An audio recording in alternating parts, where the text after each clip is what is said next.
Assalamualaikum warahmatullahi wabarakatuh. Kami dari kelompok 8 ingin mempresentasikan hasil praktikum kami terkait perancangan pabrik agar-agar di PT Binar Tbk. Next.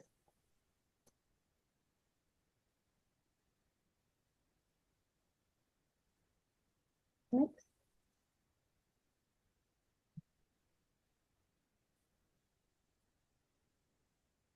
Dengan anggota kelompok, saya sendiri Megita Rahma. Saya Maudy Rosiana. Saya Nisa Nur Aziza. Saya Bina Adi Cahyono. Next. Yang akan kita bahas adalah terkait pendahuluan, metodologi yang digunakan, neraca massa, neraca energi, manajemen dan tata organisasi pabrik, serta evaluasi ekonomi pabrik. Next. Rumput laut merah Glaciralia sp merupakan jenis rumput laut yang termasuk dalam kelas Rhodophyta, yaitu alga merah. Nah, karakteristik rumput laut ini memiliki talus yang berbentuk silindris, licin, dan berwarna kuning kecoklatan atau kuning hijau. Kandungan fitokoloid pada rumput laut merah dan agarosa menjadikan bahan yang sangat baik untuk membentuk gel yang kenyal dan transparan. Rumput laut merah merupakan rumput laut yang mudah dibudidaya dan produksinya yang cukup besar. Next. Penentuan lokasi pabrik sangat penting dilakukan sebelum melakukan produksi. Salah satu faktor penting yang mempengaruhi keputusan dalam menentukan lokasi pabrik karena menyangkut biaya operasional perusahaan. Rencana lokasi pabrik PT Binar Tbk tersendiri akan dibangun di Desa Cangkring, Kecamatan Cantigi, Kabupaten Indramayu, Jawa Barat. Lokasi yang ditentukan dekat dengan bahan yang digunakan dalam produksi agar, yaitu rumput laut Gracilaria sp. Next. Kapasitas produksi merupakan faktor krusial dalam menentukan efektivitas operasional suatu perusahaan manufaktur. Dalam konteks ini, PT Binar Tbk, sebuah perusahaan yang bergerak di bidang produksi agar-agar, menjadi objek kajian yang menarik untuk dianalisis.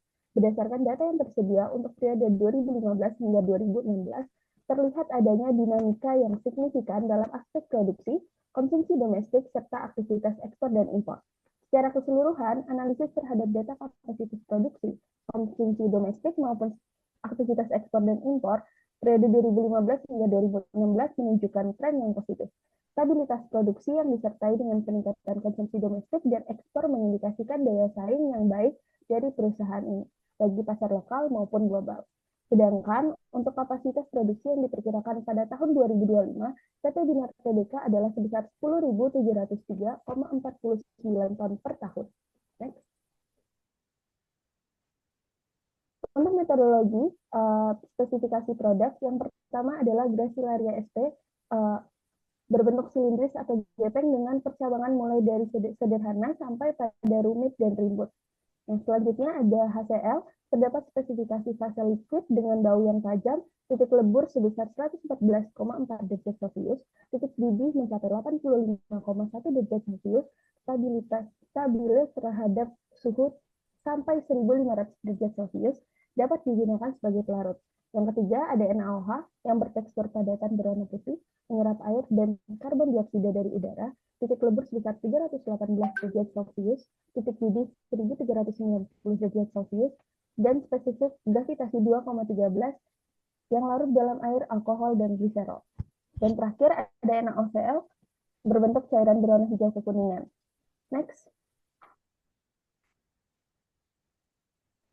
Teknologi proses yang digunakan dalam pembuatan agar-agar dari rumput laut Gracilaria sp terdiri dari berbagai proses antara lain ekstraksi dan ekstraksi alkali treatment.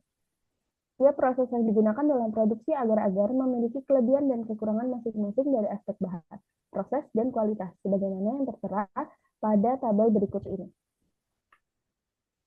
Next. Selanjutnya untuk uraian proses, nah di samping kanan ini terdapat diagram alir input dan output dari proses pembuatan agar-agar rumput laut Gracilaria sp. Diawali dengan perendaman atau pencucian rumput laut kering dengan aquade selama 1 jam dan didapatkan output rumput laut bersih dan kotoran juga air sisa pencucian. Kemudian dilakukan proses pelunakan dengan pemanasan pada suhu 80 derajat Celcius selama 2 jam dengan penambahan NaOH 5% dan dihasilkan bubur rumput laut. Setelahnya dilakukan penetralan dengan penambahan hasil NaCl 1 molar. Selanjutnya dilakukan pemisahan agar dari air, kemudian pengeringan pada suhu 45 derajat Celcius untuk menjadikan agar menjadi bentuk bubuk, dilanjutkan dengan pendinginan dan penyimpanan produk. Next. Selanjutnya, produksi agar-agar dari Gracilaria SP memanfaatkan mesin utama seperti rotary drum vacuum filter atau RDVF, spray dryer, rotary cooler, dan juga blower dan siklon. Selanjutnya, terdapat evaporator, heater, conveyor, dan terdapat instrumen seperti thermocouple dan PID controller. Selanjutnya, sensor pH, flow meter, selanjutnya refraktometer, sistem SCADA yang memungkinkan pengendalian otomatis serta pemantauan real-time terhadap seluruh parameter proses, memastikan efisiensi operasional dan kualitas produk. Next. Selanjutnya, sistem utilitas. Sistem utilitas pabrik produksi agar dari rumput laut Gracilaria SP mencakup penyediaan energi, air, dan fasilitas lainnya. Total kebutuhan energi untuk pabrik ini mencapai 871,921 kWh, sementara kebutuhan air yang diperlukan adalah sekitar 24.000 liter. Energi yang disediakan berfungsi untuk menjalankan mesin dan peralatan produksi, serta menyediakan pencahayaan dan pendinginan yang diperlukan selama proses. Rincian penggunaan energi per proses menunjukkan bahwa untuk perendaman air, belt conveyor memerlukan 359 kJ dan buket elevator memerlukan 378 kJ. Pemanasan reaktor memerlukan total energi sebesar 154.000 kJ, sedangkan filtrasi dan pengeringan menggunakan rotary drum vacuum filter memerlukan 678.000 kJ dan spray dryer memerlukan 584.850 kJ. Kebutuhan air juga sangat penting digunakan untuk perendaman, pendinginan, dan sanitasi, dengan rincian penggunaan air perendaman mencapai 4.356,9925 kg per jam dan total kebutuhan air bulanan sebesar 24.000 liter. Next. Untuk perhitungan neraca massa, prarancangan pabrik pembuatan agar-agar dari rumput laut dengan ketentuan sebagai berikut. Kapasitas produksi yaitu 10.703,49 ton per tahun. Basis perhitungan yaitu 1 jam operasi. 1 tahun operasi sama dengan 330 hari. 1 hari produksi sama dengan 24 jam. Untuk itu kebutuhan rumput laut yang dibutuhkan yaitu 1.452,3308 kg per jam. Next. Untuk neraca massa tiap alat dalam produksi agar-agar dari Gracilaria SP mencatat aliran bahan masuk dan keluar pada setiap unit operasi. Pada tangki perendaman, 1.452,33 kg per jam rumput laut kering diproses dengan air sebanyak 4.356,99 kg per jam, menghasilkan 1.379,71 kg rumput laut bersih dan 72,62 kg kotoran bersama air limbah. Dalam tangki pelunakan, larutan NaOH 5% sebanyak 79,88 kg per jam dan air tambahan 119,82 kg per jam menghasilkan bebu rumput laut 1.379,71 kg. Pada tangki penetralan, HCl digunakan untuk menetralkan NaOH menghasilkan 115,82 kg NaCl, 421,54 kg air dan rumput laut lunak. Alat rotary drum vacuum filter memisahkan agar dari filtrat menghasilkan 1.365,92 kg agar dan 417,32 kg air limbah. Evaporator menguapkan 99% air menghasilkan agar pekat 1.352,26 kg. Spray dryer dan cyclone memproses produk lebih lanjut dengan efisiensi tinggi menghasilkan agar bubuk sebanyak 1.325,21 kg per jam. Perhitungan neraca massa pada tiap alat memastikan tidak ada kehilangan bahan yang signifikan di sepanjang proses. Next. Selanjutnya merupakan tabel neraca massa total dengan alur masuk sebesar 6.320,3623 kg per jam. Dengan alur keluar yaitu sebesar 6.320,3623 kg per jam. Next.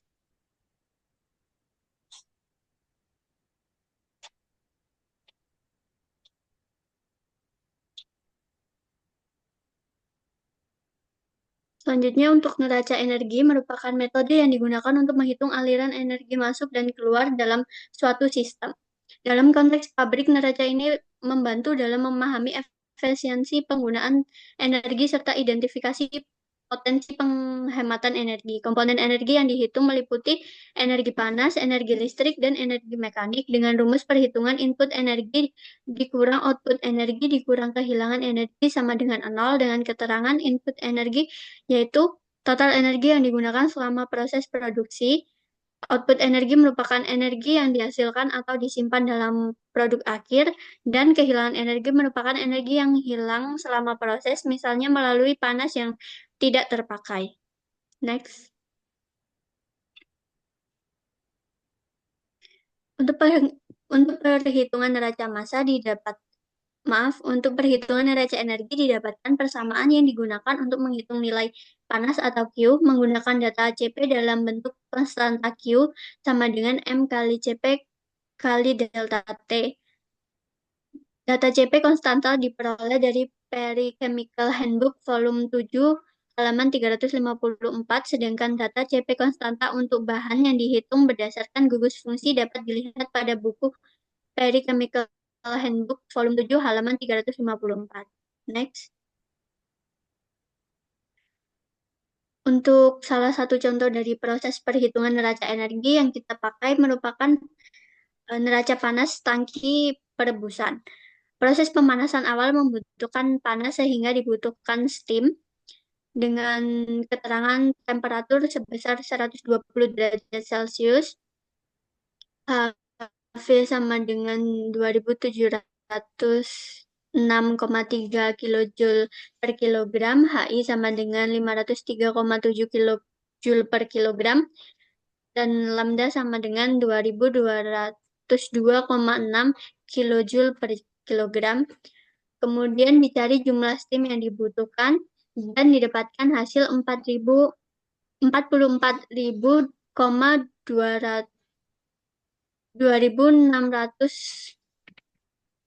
kg per jam. Kemudian untuk panas steam masuk didapatkan 119.783,3983 kJ per jam. Dengan panas kondensat keluar yang diperoleh hasil 22.294,2385 kJ per jam. Selanjutnya, untuk manajemen dan tata organisasi pabrik, untuk visi dari PT Binar Tbk, yaitu memberikan jaminan mutu dan keamanan produk yang dihasilkan dengan misi yang pertama menghasilkan produk yang berkualitas, sehat, dan higienis dengan produktivitas yang cepat, tepat, dan aman. Kedua, menerapkan cara proses produksi yang besar berdasarkan standar kelayakan dan keamanan pangan. Yang terakhir, membentuk sumber daya manusia yang tertib, produktif, dan terampil sebagai aset perusahaan. Ya, selanjutnya pada manajemen dan data organisasi pabrik. Struktur organisasi setiap perusahaan memiliki tujuan utama demi kelancaran dan kontinuitas suatu pabrik. Dalam praperencana, pabrik pentra eritritol demi mencapai suatu target atau sasaran secara efektif dengan hasil produksi yang besar atau memuaskan. Oleh karena itu, perlu adanya struktur organisasi yang baik, seperti berikut contohnya. Selanjutnya pada ketenaga kerjaan, pabrik agar-agar ini dalam operasinya membutuhkan pembagian shift kerja sebanyak 2 shift dan 3 tim. Shift pertama dimulai dari jam 7 pagi hingga jam 3 sore, sedangkan untuk shift yang kedua dimulai dari jam 4 sore hingga ke jam 9 malam.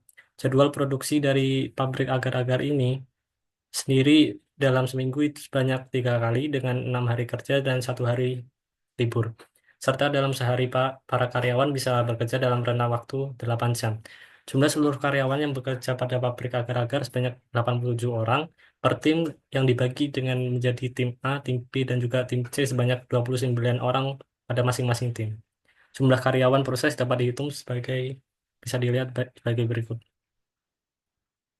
Selanjutnya pada tata letak fasilitas. Gambar tata letak fasilitas produksi pada pabrik ini di prosesnya dimulai dari pintu masuk yang dimana bahan baku disimpan dari gudang bahan baku lalu dilanjutkan ke area perendaman dan pemanasan. Setelah itu bahan baku dipindahkan ke area perlakuan alkali untuk diekstrasi dan dilanjutkan ke area pemisahan guna memisahkan bagian yang tidak diperlukan. Hasil ekstraksi kemudian dikeringkan di area pengeringan sebelum masuk ke area pengemasan. Produk yang telah dikemas didinginkan di area pendinginan dan disimpan di gudang produksi sebelum keluar melalui pintu distribusi. Selanjutnya pada desain kemasan dan keselamatan kerja merupakan komponen yang wajib dipatuhi oleh setiap perusahaan untuk melindungi pekerjanya. Hal ini tertuang dalam Peraturan Menteri Kesehatan Republik Indonesia Nomor 48 Tahun 2016 mengenai standar keselamatan dan kesehatan kerja perkantoran.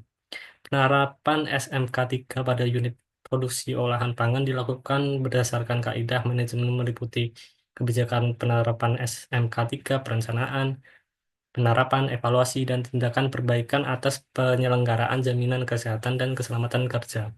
Setiap, setiap tahap, setiap tahapan wajib dilaksanakan untuk dapat menjamin keselamatan dan juga kesehatan kerja di lingkungan pabrik PT Binar yang memproduksi agar dari rumput laut Gracilaria sp ini.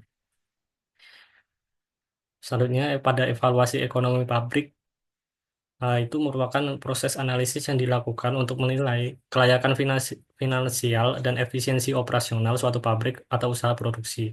Dalam konteks pabrik produksi ini, evaluasi ini melibatkan berbagai aspek penting. Yang pertama itu analisis biaya dan pendapatan dilakukan untuk menghitung semua biaya yang terkait dengan operasi pabrik, termasuk biaya tetap seperti sewa, gaji, penyusutan, serta biaya variabel bahan baku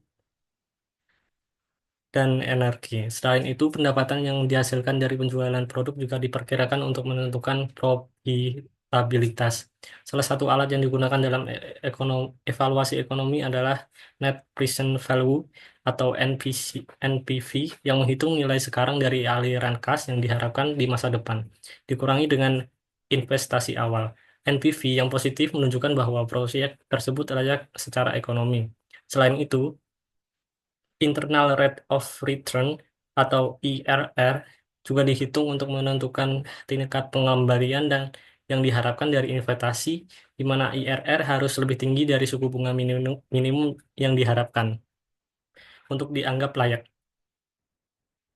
Benefit Cost Ratio atau BRC juga menjadi indikator penting dalam evaluasi ini, yang mengukur rasio antara total manfaat yang diharapkan dan total biaya yang dikeluarkan. Jika BRC lebih besar dari 1, proyek dianggap menguntungkan. Selain itu, analisis sensitivitas dilakukan untuk menguji bagaimana perubahan dalam asumsi seperti harga bahan baku atau permintaan pasar dapat mempengaruhi hasil evaluasi ekonomi. Analisis risiko juga penting untuk mengidentifikasi dan mengevaluasi risiko yang mungkin mempengaruhi keberhasilan pabrik serta merencanakan strategi mitigasi. Baik, sekian presentasi dari kelompok kami. Terima kasih. Assalamualaikum warahmatullahi wabarakatuh.